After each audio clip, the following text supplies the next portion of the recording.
At 700 feet per second, the parted line snaps back at nearly the speed of a .45 caliber bullet.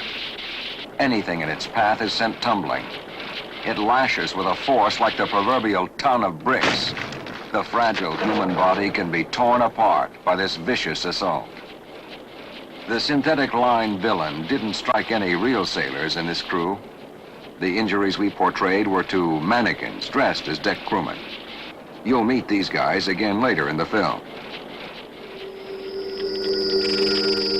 Retired Navy commander, and this is obviously not the leg I was born with.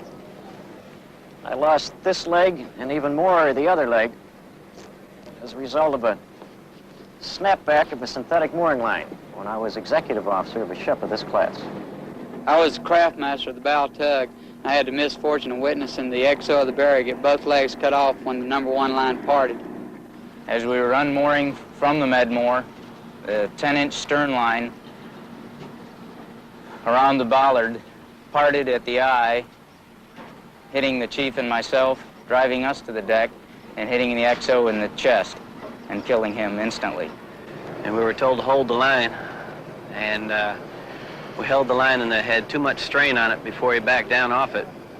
And the ship movement and the wind combined, the ship surged forward and parted the line. And when it snapped back on deck, came back and took off the stanchion holding up a winch control box with a capstan. And didn't injure anybody, but just took a piece of 1/8-inch pipe and knocked it completely off the deck. One seaman was holding the line, and it surged itself off the bits, and where he was holding it, it just took the skin right off his hand right to the bone. Mooring and unmooring a ship is always a potentially hazardous situation. It becomes indeed a hazardous situation when control is lost, when the mistakes start happening. The mistakes accelerate very quickly and result, in the best cases, in minor damage to the ship. In the worst cases, to serious injury to death of crew members.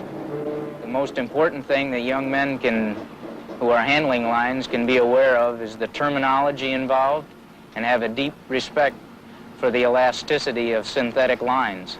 There's a lot of power in those lines, and they're wonderful things because of the stretchability and elasticity of the line.